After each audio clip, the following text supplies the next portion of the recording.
जय श्री कृष्ण। राधे राधे। प्यारे भक्तजनों, आज हम सुनेंगे निर्जला एकादशी व्रत कथा। इस व्रत कथा के बिना अधूरा है निर्जला एकादशी व्रत कथा।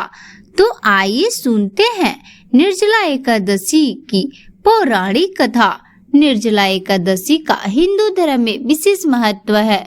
यह एकादशी सबसे कठिन और फलदायी एकादशी में से एक है। इस साल यह एकादशी 7 जून 2025 को मनाई जाएगी। इस दिन भगवान विष्णु की पूजा करने का विधान है। वही इस दिन पूजा करते समय व्रत कथा पढ़ना जरूरी माना जाता है, वरना पूजा अधूरी मानी जाती है। साथ ही व्रत का फल नहीं मिलता है। आइए जानते हैं इस व्रत कथा के बारे में। विष्णु पुराण के अनुसार भगवान श्री कृष्ण ने स्वयं पांडवों को एकादशी व्रत का महत्व बताया था। ऐसे में जब श्री कृष्ण पांडवों को ज्येष्ठ मास की कृष्ण पक्ष की एकादशी के फल और महत्व के बारे में बता रहे हैं, तो युधिष्ठिर ने कहा, ज्येष्ठ मास की शुक्ल पक्ष की एकादशी का क्या प्रभाव है, इस बारे में बताइए। तब श्री कृष्ण ने कहा कि इस बारे में धर्म और शास्त्रों के ज्ञाता वेद व्यास से सुने।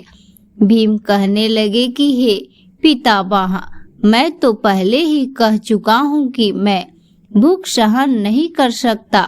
यदि वर्ष भर में कोई एक ही व्रत हो तो वह मैं रख सकता हूँ, क्योंकि मेरे पेट में वृक नाम वाली अग्नि है, जिसके कारण मैं भोजन किए बिना नहीं रह सकता।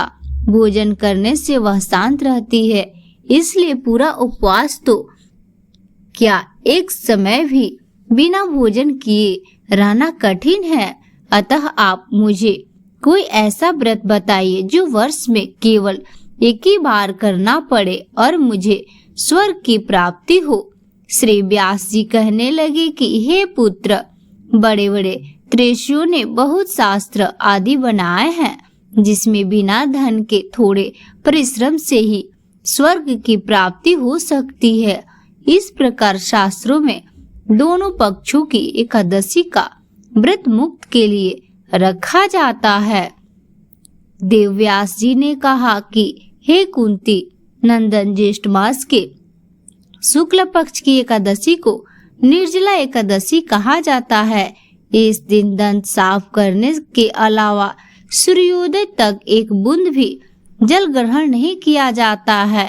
व्यास जी की बात सुनकर भीमसेनी ने कहा कि हे पितामह, भ्राता युधिष्ठिर, माता कुंती, द्रौपदी, अर्जुन, नकुल और सहदेव आदि सब एकादशी का व्रत करते हैं, परंतु महाराज मैं उनसे कहता हूँ कि भाई, मैं भगवान की शक्ति पूजा आदि तो कर सकता हूँ, दान भी दे सकता हूँ, परंतु भोजन के बिना नहीं रह सकता।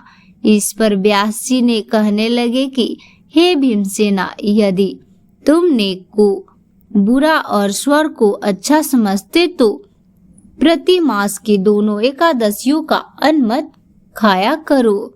व्यास जी के वचन सुनकर भीमसेन नरक में जाने के नाम भयभीत हो गए और कांप कप कर कहने लगे कि अब क्या करो, मास में 2 व्रत तो मैं कर नहीं सकता। हाँ, वर्ष में एक व्रत करने का प्रयास अवश्य कर सकता हूँ।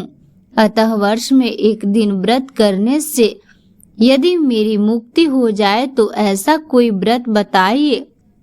यह सुनकर व्यास जी कहने लगे कि ऋषभ और मिथुन की संक्रांति ज्येष्ठ मास के शुक्ल पक्ष की जो एकादशी आती है उसका नाम निर्जला है। तुम उस एकादशी का व्रत करो। इस एकादशी के व्रत में स्नान और आचमन के सिवा जल वर्जित है। आचमन में 6 मास से अधिक जल नहीं होना चाहिए, अन्यथा वह मधापन के सदृश हो जाता है। इस दिन भोजन नहीं करना चाहिए, क्योंकि भोजन करने से व्रत नष्ट हो जाता है। यदि एकादशी को सूर्योदय से लेकर द्वादशी के सूर्योदय तक जल ग्रहण न करे तो उसे सारी एकादशियां के व्रत का फल प्राप्त होता है। द्वादशी तिथि को सूर्योदय से पहले उठकर स्नान आदि करके ब्राह्मणों का दान आदि देना चाहिए। इसके पश्चात भूखे और शतापत्र ब्राह्मण को भोजन कराकर फिर आप भोजन कर लेना चाहिए। इसका फल पूरे एक वर्ष की संपूर्ण एकादशी के बराबर होता है। व्यास जी कहने लगे कि हे भीमसेना, यह मुझ पर स्वयं भगवान ने बताया है। इस एकादशी का पुण्य समस्त तीर्थों और दोनों से अधिक है। केवल एक दिन मनुष्य निर्जला रहने से पापों से मुक्ति हो जाता है। तो दोस्तों, ये हमारा वीडियो यहीं तक का है। अगर मेरी वीडियो पसंद आए तो मेरी वीडियो को लाइक करें, शेयर करें और मेरे चैनल पे पहली बार आए हैं तो मेरे चैनल को सब्सक्राइब करें। मिलता है नेक्स्ट वीडियो में, तब तक के लिए धन्यवाद।